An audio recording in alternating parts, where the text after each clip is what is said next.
चर्चा हो रही थी कि जी सेशन मुझे देखिए, ये जो टूर किया गया था वो बिना कोरम के टूर किया गया था। कुल 5 सदस्य थे, उनके साथ टूर किया गया था, तो पूरी तरीके से असंवैधानिक था, मर्यादाओं के विपरीत था, संसदीय परंपराओं के विपरीत था। तो टूर बीच में कैंसिल किया इन्होंने। बिहार इतना बड़ा राज्य वहां नहीं गए, उत्तर प्रदेश इतना बड़ा राज्य वहां नहीं गए, जबकि टूर में कार्यक्रम था। बंगाल में कार्यक्रम था, वहां नहीं गए। पंजाब, हरियाणा, हिमाचल, उनके वफ़द के बारे में कोई जानकारी नहीं ली। दिल्ली के प्रतिनिधि को, सरकार के प्रतिनिधि को बुलाने की बात कही थी, वो पूरा नहीं किया। 700 पेजों की मिनिस्ट्री की रिपोर्ट पर सेक्रेटरी को जवाब देना है, उस पर कोई चर्चा नहीं हुई। पूरी रिपोर्ट तैयार होने के बाद हमको अपना किस बिल के किस अमेंडमेंट पे क्या विरोध है वो दर्ज कराना है, तो कोई प्रक्रिया पूरी नहीं की गई। और ये बाहर कहा जा रहा था कि ड्राफ्ट पूरा हो गया, ड्राफ्ट। अरे भाई, कोई ड्रामा थोड़ी हो रहा है।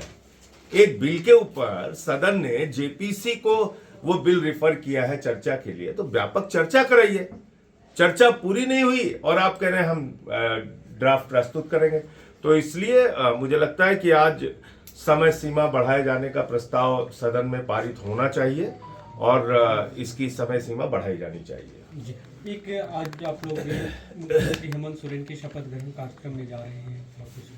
हेमंत सोरेन जी को बहुत बहुत शुभकामनाएं झारखंड के मुख्यमंत्री बनने पर। और आज वो शपथ लेने जा रहे हैं। बहुत ही मुश्किल वक्त में, दुश्वारियों में, कठिनाइयों में उन्होंने ये चुनाव जीता है और प्रचंड बहुमत से जीता है, तो उनको बहुत बहुत शुभकामनाएं हैं। तो आज पार्टी के राष्ट्रीय अध्यक्ष अरविंद केजरीवाल जी और हम सब लोग उनके साथ उनके शपथ ग्रहण समारोह में शामिल होने जा रहे हैं। कल अरविंद केजरीवाल नांगलोई जा रहे थे और आपने आरोप लगाया कि बीजेपी वालों ने उनको रोकने की कोशिश की और इस तरीके से जहां पर कानून व्यवस्था, जो बीजेपी का सांसद है, और देखिए बीजेपी इस देश में अब उनको भारतीय जनता पार्टी कहना बंद कर दीजिए आप लोग। वो भारतीय झगड़ा पार्टी है। पूरे देश में उनका मकसद है अमन और चैन को बिगाड़ना। सवाल ये नहीं है कि आगे हिंदू है या मुसलमान। अगर हिंदू है तो जाट गैर जाट कर देंगे, आदिवासी गैर आदिवासी कर देंगे, मराठा गैर मराठा कर देंगे। अगर पहलवान है तो पहलवान जवान को लड़ा देंगे, अगर किसान है तो किसान और जवान। ये भारतीय झगड़ा पार्टी है। ये इस मुल्क को बर्बाद करना चाहते हैं। क्या करने गए थे केजरीवाल जी? 41 साल के एक युवक को चाकुओं से गोद के मार दिया गया। और उसके बाद अगर वहां पर संवेदना जताने के लिए अरविंद केजरीवाल जी जा रहे हैं, 10 साल दिल्ली के मुख्यमंत्री रहे हैं, पार्टी के नेशनल पार्टी के राष्ट्रीय अध्यक्ष हैं, तो भारतीय जनता पार्टी का सांसद वहां पे गुंडागर्दी कर रहा है अपने गुंडों को इकट्ठा करके। ये भाजपा क्या सोचते हैं कि पूरा देश गुंडागर्दी से चलाएंगे, हम लोग घर में चुपचाप बैठे रहेंगे? एकदम दिमाग दुरुस्त करके ठीक से राजनीति कर रहे हो, राजनीति करो।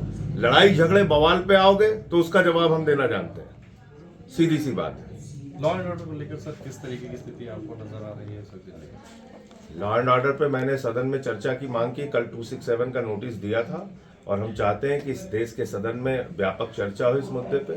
कहीं गैंगरेप हो रहा है, कहीं गैंग वॉर हो रही है, कहीं लड़कियों को सड़क पे घसीट के मार दिया जा रहा है, कहीं व्यापारियों को गोली मार के उनसे वसूली की जा रही है।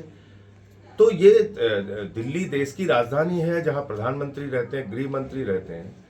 दिल्ली की सुरक्षा प्रधानमंत्री और अमित शाह के अधीन है और यहाँ ये हालत बनी हुई है।